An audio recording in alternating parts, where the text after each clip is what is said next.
Psikosis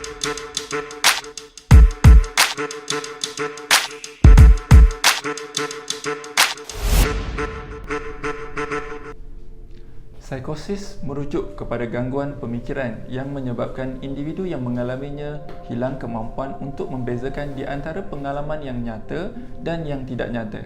Psikosis boleh mempengaruhi kelima-lima deria, mempengaruhi tingkah laku dan emosi seseorang. Seseorang mungkin mempunyai pengalaman yang membingungkan dan menakutkan bukan hanya untuk diri mereka sendiri tetapi juga bagi individu di sekitar mereka.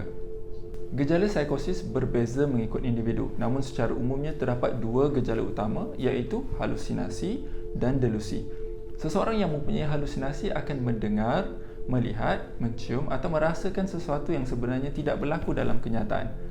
Halusinasi mungkin tidak didasarkan kepada kenyataan namun akan dipercayai sebagai nyata bagi individu yang mengalaminya sehingga boleh menjadikannya merasa takut atau terganggu.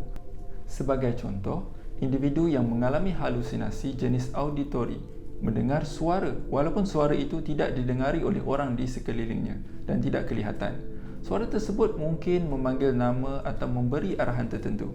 Ini menyebabkan individu tersebut kelihatan gelisah, ketakutan atau berkelakuan aneh pada pandangan orang di sekeliling.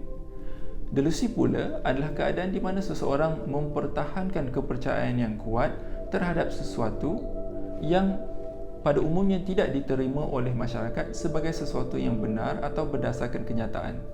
Kepercayaan ini boleh menakutkan, membingungkan dan mengganggu kehidupan seharian bagi individu dan orang di sekeliling mereka. Sebagai contoh, seseorang yang mengalami delusi jenis paranoia akan mempercayai bahawa ada individu tertentu yang ingin mencederakan dirinya, sekalipun tiada bukti yang menunjukkan ancaman tersebut benar-benar berlaku. Seperti yang terjadi kepada gangguan halusinasi, delusi juga boleh menyebabkan individu tersebut berasa takut, kelihatan gelisah atau berkelakuan aneh pada pandangan orang di sekeliling. Psikosis secara umumnya berlaku disebabkan oleh banyak keadaan. Ia boleh berlaku akibat gangguan kesihatan seperti penyakit Parkinson contohnya, angin ahmar ataupun kecederaan otak serta jangkitan kepada sistem saraf. Ia boleh berlaku kepada individu yang mengambil barang terlarang seperti ganja ataupun stimulan. Dalam sesetengah kes, psikosis berlaku akibat gangguan penyakit mental seperti skizofrenia, kemurungan yang serius ataupun bipolar. The Mental Health Institute Amerika Syarikat melaporkan bahawa seramai 3 dari setiap 100 orang akan mengalami episod psikosis dalam kehidupan mereka. Antara gangguan mental yang lazim menyebabkan psikosis ialah skizofrenia. Skizofrenia adalah keadaan kesihatan mental tertentu di mana gejala psikosis berlaku. Selain halusinasi dan delusi, orang yang hidup dengan skizofrenia juga mungkin mengalami penurunan minat dan motivasi untuk melakukan sesuatu, kesulitan menunjukkan atau mentafsirkan emosi atau menarik diri daripada aktiviti sosial dan perhubungan. Gejala kognitif juga dialami oleh individu yang hidup dengan skizofrenia seperti sukar untuk membuat keputusan, sukar untuk fokus pada tugasan dan menggunakan maklumat yang tepat untuk dipelajari. Gejala skizofrenia umumnya bermula antara usia 16 ke 30 tahun. Tidak ada penyebab skizofrenia yang diketahui, tetapi para pengkaji percaya bahawa faktor genetik dan persekitaran berperanan menyebabkan penyakit ini berlaku. Kajian menunjukkan berlakunya perubahan kimia dalam otak individu yang terkesan dengan psikosis. Oleh itu, rawatan dalam bentuk ubat adalah penting bagi memulihkan keadaan ini. Penyebab psikosis lain adalah penggunaan bahan terlarang dan juga alkohol.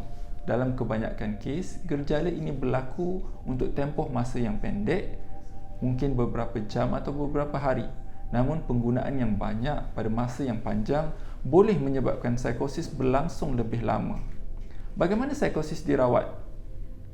Langkah pertama adalah untuk didiagnos dengan mendapatkan temujanji dengan doktor bagi penilaian kesihatan dan proses saringan.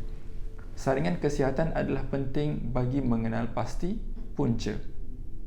Doktor akan menilai keadaan ini dengan mendapatkan sejarah lanjut, melakukan pemeriksaan fizikal dan ujian makmal yang berkaitan. Sekiranya doktor mengesahkan tiada punca lain, doktor akan merujuk anda kepada bahagian psikiatri dan kesihatan mental untuk penilaian lanjut. Doktor dari bahagian psikiatri akan mengesahkan diagnosis dan tahap keseriusan psikosis anda dengan menentukan bentuk rawatan yang spesifik. Rawatan bagi psikosis datang dalam bentuk yang pelbagai. Pertama, ubat-ubatan seperti antipsikotik yang berfungsi menyeimbangkan kembali gangguan neurotransmitter atau bahan kimia yang terganggu pada otak. Yang kedua, rawatan kaunseling dan psikoterapi. Terdapat berbagai pendekatan psikoterapi bagi membantu seseorang yang mengalami psikosis. Namun ia hanya dilakukan setelah fikiran individu tersebut kembali stabil. Yang ketiga, rehabilitasi atau pemulihan. Bantuan dalam bentuk membantu individu kembali berfungsi, boleh mengurus diri dan kembali berdikari. Yang keempat, bantuan dalam bentuk sosial. Ini termasuk sokongan keluarga ataupun bantuan praktikal seperti bantuan keuangan, kerjaya dan sebagainya bergantung kepada keperluan pesakit.